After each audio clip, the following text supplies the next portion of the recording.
जय हिंद दोस्तों। हमने ऑपरेशन सिंदूर में देखा कि किस तरह हमारे भारत के ब्रह्मोस ने पाकिस्तान में कहर मचाया था। अगर आपको याद हो तो किराना हिल्स के हमले में हमारे ब्रह्मोस मिसाइल ने पाकिस्तान के ऑलमोस्ट न्यूक्लियर कमांड को सिंगल हैंडेडली डिस्ट्रॉय कर दिया था। अब सोचिए, अब ब्रह्मोस जो 1 था, अभी भारत रशिया के साथ दोबारा मिलकर के ब्रह्मोस 2 भी बनाने की कोशिश कर रहा है। ब्रह्मोस 1, जैसा कि आप सब जानते हैं, कि एक क्रूज मिसाइल है। क्रूज मिसाइल का मतलब जो धरती के करीब उड़ता है, क्योंकि धरती के करीब होता है तो दुश्मन के रडार इसको पकड़ नहीं पाते हैं। जो हमारा अभी मौजूदा ब्रह्मोस 1 है, इसकी क्षमता ऑलमोस्ट 3700 किलोमीटर प्रति घंटे की रफ्तार से ये मिसाइल उड़ता है। इस तेजी से एक क्रूज मिसाइल का उड़ना विश्व भर में अपने आप में एक बहुत बड़ी उपलब्धि है। लेकिन भारत अभी विश्व में नंबर 1 ही नहीं है। अभी इस नंबर 1 पोजीशन को हम और आगे ले जाना चाहते हैं। इसलिए भारत रूस के साथ मिलकर 2 नए वेरिएशंस ऑफ ब्रह्मोस बना रहा है। एक वेरिएशन है स्मॉल ब्रह्मोस या मिनी ब्रह्मोस भी आप इसको कह सकते हैं। ब्रह्मोस 1 को अगर हम देखें तो भारत ने इस ब्रह्मोस 1 को धरती से, शिप से, सबमरीन से और आकाश से भी हमने मार करने की क्षमता को हासिल किया। इसको हम ट्रायड कहते हैं।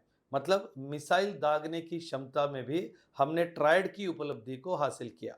अभी हम ब्रह्मोस बनाने की कोशिश कर रहे हैं। इसका मकसद साफ है कि कल एक ऐसा टाइम आएगा कि अपना ब्रह्मोस मिसाइल ड्रोन पे उड़ के दुश्मन के ऊपर हमला करेगा। लेकिन सबसे ज्यादा चर्चा दूसरे वाले ब्रह्मोस की हो रही है, जिसको हम हाइपरसोनिक ब्रह्मोस का नाम दे रहे हैं। ये हाइपरसोनिक ब्रह्मोस सबसे महत्वपूर्ण इसलिए हो जाता है कि इसकी उड़ने की क्षमता 6100 किलोमीटर प्रति घंटा होगी। मतलब ये जो ध्वनि है, इसकी गति से 5 गुना ज्यादा उड़ता है। अंग्रेजी में अगर बोला जाए तो 5 मैक्स से भी ज्यादा इसकी स्पीड होगी। और ये स्पीड ही इसकी खास बात नहीं है। दूसरी खास बात यह है, जब हमारा ब्रह्मोस 1 जो कि तकरीबन 290 किलोमीटर की रेंज को हासिल करता था, लेकिन ये हमारा ब्रह्मोस 2 600 से लेकर 1500 के किलोमीटर को हासिल करेगा। इसका मतलब अब पाकिस्तान ही नहीं, चीन भी हमारे पूरे रडार में आ जाएगा। जिस तरह पाकिस्तान ब्रह्मोस के नाम से डरता है, आने वाले समय में चाइना भी ब्रह्मोस के नाम से डरेगा। एक क्रूज मिसाइल जो ध्वनि के 5 गुना गति से उड़ता है, उसको पकड़ पाने की क्षमता किसी भी रडार सिस्टम में पूरे विश्व भर में आज तक नहीं है।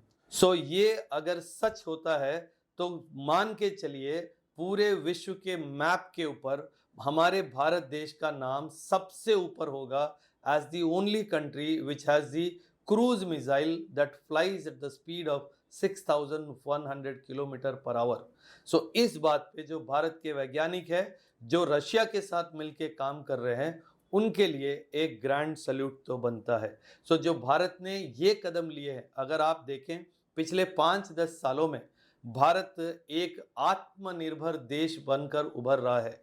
खास करके डिफेंस प्रोडक्शन को लेकर, वो एमका हवाई जहाज हो, वो कोई ड्रोन हो या कोई मिसाइल हो, हर एक क्षेत्र में भारत आत्मनिर्भर होकर कम से कम उभर रहा है। इसका मतलब 2047 आते आते जरूर एक ऐसा समय आएगा, भारत कोई भी युद्ध का सामान बाहर से ना खरीदते हुए हर चीज को अपने देश में खुद बनाएगा। ये एक बहुत बड़ी उपलब्धि है। आप इस विषय में आपकी क्या राय है, आप कमेंट बॉक्स में जरूर रखें। थैंक यू एंड जय हिंद।